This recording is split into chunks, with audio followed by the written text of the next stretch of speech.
All right, so that's the plans as far as the nuts and bolts around how it's all going to happen next week. Now let's get into the business of it. So the delegates and heads of state descending into Sandton next week. There's going to be a hive of activity, not just on the days itself, but also in the build-up to it. The global focus firmly going to be us here in South Africa. So we're trying to ask and figure out, as a country, how do we stand to benefit from a possible expansion of the group's membership? Right now it's BRICS. It's the acronym, of course: Brazil, Russia, India, China, South Africa. But there's a lot of people, a lot of countries knocking at the door. They want a membership. But what does that mean for us as a country when we get more involved in larger scale global geopolitics? So, chairperson of the South African BRICS Business Council, always good to have Busi Mabuza with us on ENC. Hello to you, Busi. Good to have you back with us. A busy few days ahead for you as well. I want to start with, I think, what many people are wondering.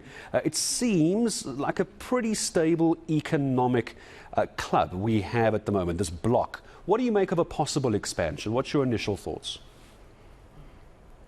Gareth, I appreciate the opportunity. In this case, the bigger, the better, I would say, because we have found that being part of this 5-member grouping with 2 of the fastest growing large economies as part of our club has already benefited South Africa in terms of opportunity for trade, opportunity for investment. And I am excited that we're seeing so many countries queuing up, standing at the door, wanting to be part of this relationship. For us as business, we found that being part of this platform allows us access to our counterparts in the other nations. Therefore, we're able to benefit from knowledge transfer, technology transfer. We're able to entice our partners to come and invest in the continent, a continent and the country, a continent and country that has so far been exporting raw commodities. We want from now beneficiating in the country, and I believe that will have a multiplier effect to our economy and to the job opportunities. I was about to say that would be hugely beneficial for employment in our country, especially in the mining and agriculture and commodities sector as well.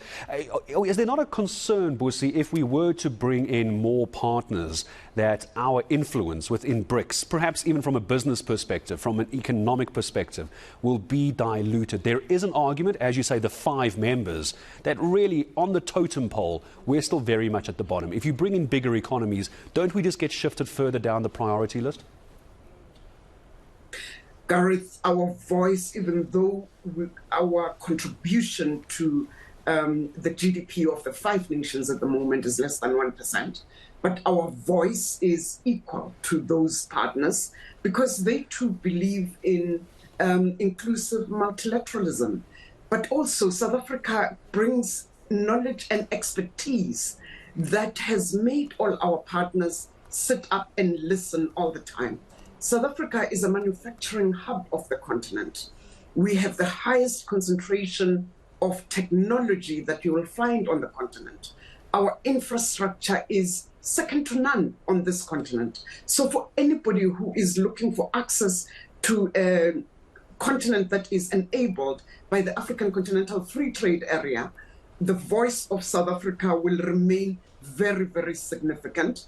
But what is even more important, I believe, is that our ideas make people stand up and listen.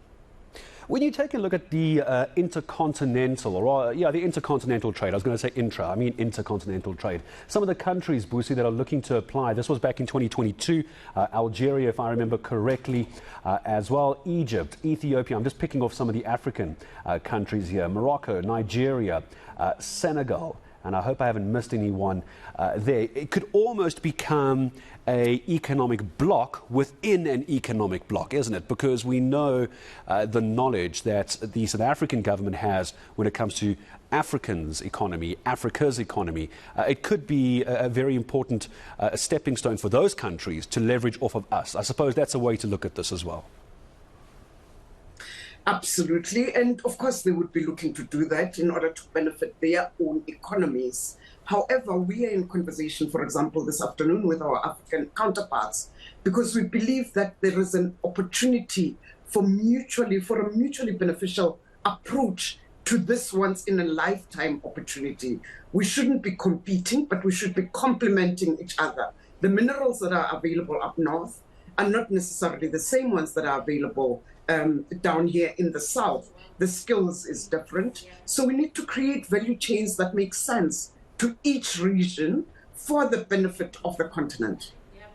There's always going to be this concern, and I'm sure you're well aware of it, Busi, and I'm curious from a business perspective. We find ourselves straddling two very important economic blocks. One is currently BRICS. The other, the potentially expanded BRICS. The other is AGOA. If you just look at the list of countries and the AGOA Pact, could very well start looking at this with a fair amount of resentment if those economies start getting involved in BRICS as well. Where is your view on what's our balance, what's our ratio, if you will, between AGOA and BRICS? AGOA is not going anywhere, it seems. So how do we manage that? And I'm so pleased that AGOA is not going anywhere. The voices of business in South Africa were loud and clear, even earlier, to say that as South Africa, we need to protect this relationship with our Western counterparts. And the West is, of course, the US, which is a significant, the largest economy in the world, a significant trading partner for South Africa, and Europe, a very important market for us as South African business.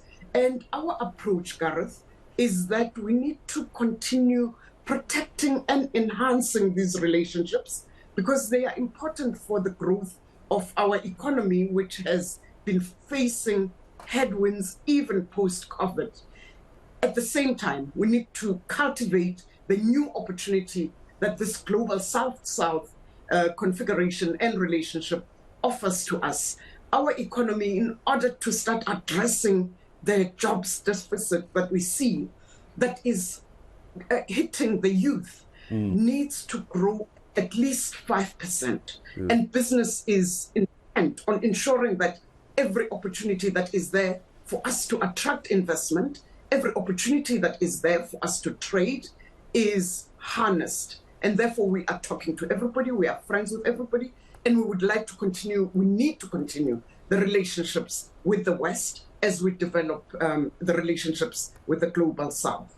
It's a balancing act, isn't it? I wouldn't like to be in the shoes of those at BRICS next week. But Busi, always good to speak to you. I appreciate your insight. Going to be a busy few days for you. I'm sure we'll speak either during or after. Busi Mabuza making time for us this morning. Of course, the chairperson of the South African BRICS Business Council is giving us a